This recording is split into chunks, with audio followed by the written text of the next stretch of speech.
জয় মা কালী। সকলকে নমস্কার। আজকে আমি আপনাদের সাথে আলোচনা করব সিংহ রাশি বা লগ্নের জাতক জাতিকাদের এই মে মাসের 20 তারিখ থেকে মে মাসের 31 তারিখ পর্যন্ত সময়টা কেমন যাবে, কোন কোন বিষয়ে এই সময় সিংহ রাশি বা লগ্নের জাতক জাতিকাদের সতর্ক থাকতে হবে, আর কোন কোন বিষয়ে তারা অত্যন্ত বেশি সফলতা পাবে। এছাড়াও কিন্তু আজকের ভিডিওতে বলবো আমি আপনাদের যে সিংহ রাশি বা লগ্নের জাতক জাতিকাদের, যে সমস্ত সিংহ রাশি বা লগ্নের জাতক জাতিকাদের বিবাহের সমস্যা রয়েছে, ব্যবসায় সমস্যা রয়েছে, চাকরি ক্ষেত্রে সমস্যা রয়েছে, কিংবা যে কোনো সমস্যার জন্য কি কি প্রতিকার মানতে হবে। প্রত্যেকটি সমস্যার জন্য কিন্তু প্রত্যেকটি আলাদা আলাদা প্রতিকার বলবো। যার যেই সমস্যাটা প্রধান সমস্যা আমি বলবো, সেই সমস্যাটার জন্য সেই প্রতিকারটা যদি মানেন, সেই সমস্যাটার সমাধান আপনি কিন্তু কিছু দিনের মধ্যেই পেয়ে যাবেন। কি কি সেই প্রতিকার সবই কিন্তু বলবো আজকের এই ভিডিওটিতে। তাই জন্য সবার প্রথমে আপনাদের কাছে যেটা অনুরোধ করব, ভিডিওটিতে অবশ্যই একটি লাইক, একটি শেয়ার এবং চ্যানেলটিকে সাবস্ক্রাইব করে পাশে থাকা বেল আইকনে ক্লিক করে নোটিফিকেশান বাটনটা কিন্তু অল করতে ভুলবেন না, যাতে জ্যোতিষশাস্ত্র সম্পর্কিত সঠিক ভিডিও আপনার কাছে দ্রুত পৌঁছে যায়। এছাড়াও কমেন্ট বক্সে কিন্তু অবশ্যই জানাবেন জয় মা কালী, মা দক্ষিণা কালী আপনাদের সমস্ত রকম বিপদ ও দুঃখের হাত থেকে কিন্তু রক্ষা করবেন। তো চলুন আজকের ভিডিওটা শুরু করা যাক।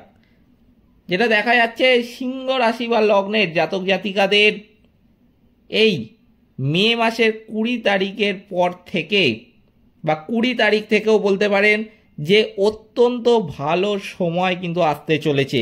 একটা স্মরণীয় সময় কিন্তু হতে চলেছে এই মে মাসের 20 তারিখ থেকে সময়টা সিংহ রাশি বা লগ্নের জাতক জাতিকাদের জন্য 2025 সালে। কেরিয়ারের দিক থেকে আপনি ভালো সময় এবং আপনার কাজে সাফল্য কিন্তু পাবেন। আপনি আপনার ঊর্ধ্বতনদের কাছ থেকেও ভালো প্রশংসা কিন্তু এই সময় পাবেন। যারা চাকরি বা পদোন্নতির জন্য চেষ্টা করছেন বা বদলির জন্য চেষ্টা করছেন, তারা এই মাসে অনুকূল ফল কিন্তু পাবেন। আপনার অফিসে একজন মহিলার কাছ থেকে অপ্রত্যাশিত সমর্থন কিন্তু এই মে মাসের 20 তারিখের পর থেকে আপনি পাবেন। এই সময় দীর্ঘ যাত্রারও কিন্তু সম্ভাবনা রয়েছে। এই সময় শনি এবং শুক্রের গোচর অষ্টমভাবে থাকার কারণে পেশাগতভাবে অনুকূল থাকা সত্ত্বেও অজানা ভয় কিন্তু বাড়তে পারে এবং চাকরি সংক্রান্ত অপ্রত্যাশিত সমস্যা আসতে কিন্তু পারে। এমন চিন্তা আপনাকে শান্তিতে থাকতে নাও দিতে পারে।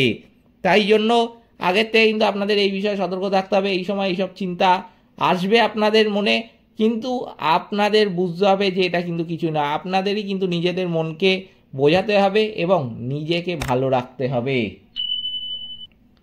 এই সময় যতটা সম্ভব সংযম না হারিয়ে সততার সাথে আপনার কাজ শেষ করাই কিন্তু ভালো। আর্থিকভাবেও কিন্তু যেটা দেখা যাচ্ছে, এই সময়টা অত্যন্ত ভালো যাবে। এই সময় আপনার ভালো আয় হবে, কিন্তু একই সাথে এই সময় আপনাকে অনেক টাকা কিন্তু খরচ করতে হবে নিজের বিলাসিতার জন্য।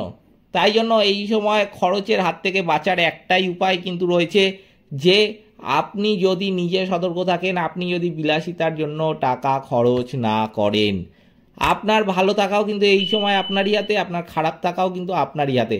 অর্থাৎ আমি যেটা বলতে চাইছি যে আপনার অর্থ আপনি ব্যয় করবেন সেটা কিন্তু আপনারই হাতে, আবার আপনি সেটাকে সঞ্চয় করতে পারেন সেটাও কিন্তু আপনারই হাতে। তাই আপনাকে কিন্তু বুঝতে হবে যে আপনি কি করবেন। যদি আপনার টাকা আপনি যদি ব্যয় করতে চান, অবশ্যই ব্যয় করতে পারেন। আপনার যদি মনে হয় না আমি সঞ্চয় করব, তাহলে কিন্তু আমি বলবো অবশ্যই এই সময় সতর্ক থাকবেন। বিলাসিতার জন্য আপনার কিন্তু মনে হবে যে আপনার খরচ করতে হবে এই সময় খুব দরকার বা কিছু, কিন্তু আপনার কিন্তু খরচ যতটা পারবেন এই জিনিস থেকে সতর্ক থাকবেন, ততই কিন্তু আপনার মঙ্গল। এই মাসে আপনাকে জমি বা গাড়ি কেনার একটা সম্ভাবনা কিন্তু লক্ষ্য করা যাচ্ছে।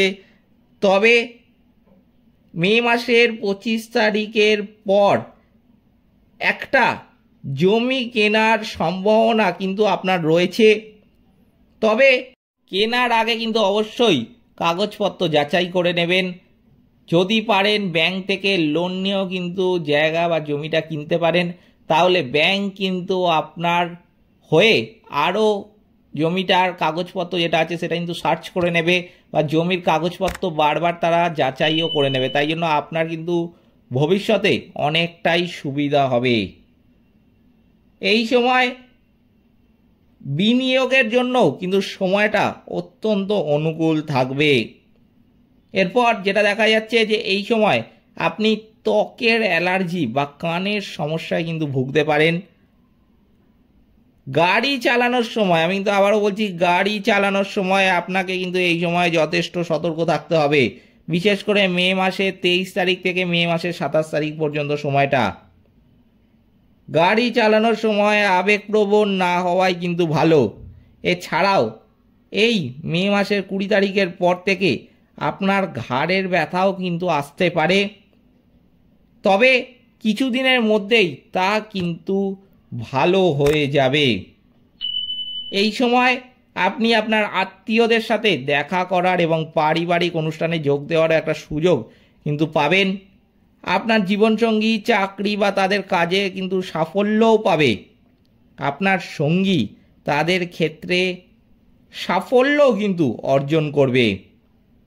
এই সময় পিতার স্বাস্থ্যের বিষয়ে অবশ্যই কিন্তু সতর্কতা প্রয়োজন। আপনি এই মে মাসের 20 তারিখের পর আপনার পুরানো বন্ধু বা সহকর্মীদের সাথে দেখাও কিন্তু করতে পারেন। যারা ব্যবসায়ী আছেন সিংহ রাশি বা লগ্নের জাতক জাতিকাদের মধ্যে, তাদের কিন্তু আমি বলবো যে ব্যবসায়ীদের জন্য এই সময়টায়, বিশেষ করে এই মে মাসের 21 তারিখ থেকে মে মাসের 28 তারিখ পর্যন্ত সময়টা কিন্তু অত্যন্ত ভালো সময়। কারণ কিছু সম্প্রসারণ বা স্থান পরিবর্তনের ইঙ্গিতও কিন্তু এই সময়ই রয়েছে।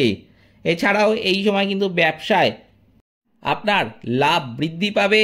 আপনার কিন্তু ব্যবসা আগের থেকে বহুগুণ বাড়বেও। এই সময় মঙ্গলের গোচর কিন্তু অনুকূল থাকবে না, তাই ব্যবসায়িক চুক্তির ক্ষেত্রে, যে কোনো ব্যবসায়িক চুক্তি, সেই ক্ষেত্রে কিন্তু সতর্ক থাকতে হবে। তবে ব্যবসায় কিন্তু এই সময় যথেষ্ট উন্নতি হবে সিংহ রাশি বা লগ্নের জাতক জাতিকাদের। শিক্ষার্থীদের আমি বলবো যে তাদের পরীক্ষায় সাফল্য লাভ করতে কিন্তু এই সময় তারা সক্ষম হবে এবং কাঙ্ক্ষিত প্রতিষ্ঠানে প্রবেশাধিকার পাওয়ার জন্য কিন্তু এই সময়টা অত্যন্ত ভালো কাটবে। যারা উচ্চশিক্ষার জন্য চেষ্টা করছেন তাদের বাধা সত্ত্বেও পুনরায় চেষ্টা করা কিন্তু ভালো। এর মাধ্যমে তারা কাঙ্ক্ষিত শিক্ষা প্রতিষ্ঠানে প্রবেশাধিকার পেতে কিন্তু সক্ষম হবেন। এই মে মাসের 23 তারিখ থেকে বৃহস্পতির গোচর অনুকূল হবে, তাই পড়াশোনায় কিন্তু একাগ্রতাও বাড়বে।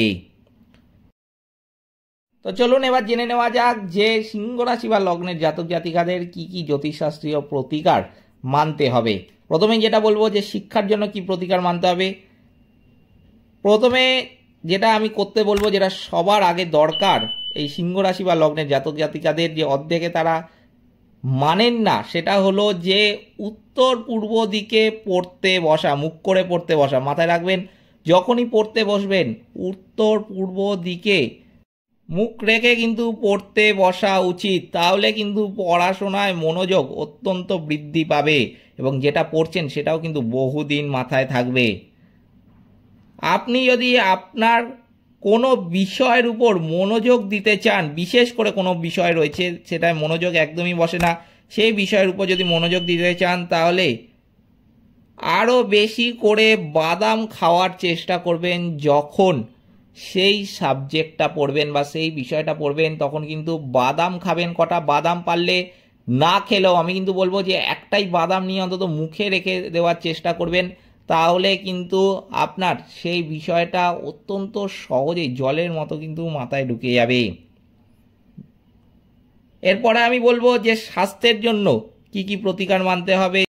প্রথমে যেটা বলবো যে জীবদ্দশায় আপনার বাবা বা পিতৃতুল্য ব্যক্তির সাথে অবশ্যই কিন্তু সুসম্পর্ক বজায় রাখা দরকার। হাসপাতালে খাবার সরবরাহ করার চেষ্টা করবেন যতটা আপনার সম্ভব বা যতটা আপনার সামর্থ্য। সোনার ধাতুতে তৈরি অনামিকা আঙুলে রুবি পরা উচিত। তাহলে কিন্তু যে সমস্ত সিংহ রাশি বা লগ্নের জাতক জাতিকাদের স্বাস্থ্যজনিত কোনো সমস্যা রয়েছে যেটা কাটতেই চায় না, যতই আপনি ডাক্তারের পরামর্শ গ্রহণ করছেন, যতই আপনি ওষুধ খাচ্ছেন, আপনার কিন্তু সেই সমস্যা কাটতেই চাইছে না, তাহলে কিন্তু অবশ্যই এটা মানবেন আপনার কিন্তু সেই সমস্যার সমাধান অতি সহজেই পেয়ে যাবেন। ব্যবসার জন্য কি প্রতিকার মানতে হবে? ব্যবসা বা কর্মক্ষেত্রে চন্দন কাঠের সুগন্ধি ব্যবহার করা উচিত। ব্যবসা স্থানে পশ্চিম দিকে হলুদ রঙের ধাতব ফুলদানি কিন্তু একটা রাখা উচিত। আপনার ক্যাশ বক্সে অ্যাকোয়া মেরিন পাথর কিন্তু রাখা উচিত। তাহলে কিন্তু আপনার ব্যবসা বহু গুণে আগের থেকে বাড়বে। এরপর বলবো যে চাকরির জন্য কি প্রতিকার মানতে হবে। শনিবার থেকে বৃদ্ধ বা অভাবী ব্যক্তিদের খাবার দেওয়া শুরু করা উচিত। যতটা আপনার সামর্থ্য ততটাই কিন্তু খাওয়াবেন, কিন্তু অবশ্যই কিন্তু খাওয়াবেন। ছোট মেয়েদের দুধের মিষ্টি খাওয়ানো উচিত। আপনার 5 মিনিটের জন্য শ্রীযন্ত্রের প্রতিচ্ছবিতে মনোযোগ দেওয়ার চেষ্টা করতে হবে। তাহলে কিন্তু আপনার চাকরির বা কেরিয়ারের জন্য যদি কোনো সমস্যা থাকে সেটা সহজেই কিন্তু কেটে যাবে। বিবাহের জন্য কি প্রতিকার মানতে হবে? আমি কিন্তু বলবো বিবাহের জন্য গরুকে রুটি নিবেদন করা উচিত। অনামিকা আঙুলে গোলাপি প্রবাল পরা উচিত। আর শোবার ঘরে যতটা সম্ভব সাদা, গোলাপি এবং সবুজ রং ব্যবহার করা উচিত। তাহলে কিন্তু বিবাহের যে কোনো সমস্যা অতি সহজেই কেটে যাবে সিংহ রাশি বা লগ্নের জাতক জাতিকাদের। এইগুলো কিন্তু আপনাদের মানতে হবে। যদি আপনারা এই প্রতিকারগুলো মানতে পারেন, যার যেটা সমস্যা সেই অনুযায়ী, যেটা প্রধান সমস্যা বিশেষ করে সেটার জন্য যদি সেই প্রতিকার মানেন যেটা আমি বললাম, আপনি কিন্তু সেই সমস্যার সমাধান সহজেই পেয়ে যাবেন। এই ছিল আজকের ভিডিওটিতে অবশ্যই কিন্তু একটি লাইক, একটি শেয়ার এবং আমার চ্যানেলটিকে সাবস্ক্রাইব করে পাশে থাকা বেল আইকনে ক্লিক করে নোটিফিকেশান বাটনটা কিন্তু অল করতে ভুলবেন না, যাতে জ্যোতিষশাস্ত্র সম্পর্কিত সঠিক ভিডিও আপনার কাছে দ্রুত পৌঁছে যায়। এছাড়াও কমেন্ট বক্সে কিন্তু অবশ্যই জানাবেন জয় মা কালী, মা দক্ষিণা কালী আপনাদের সমস্ত রকম বিপদ ও দুঃখের হাত থেকে কিন্তু রক্ষা করবেন। সকলে ভালো থাকবেন, সুস্থ থাকবেন। নমস্কার।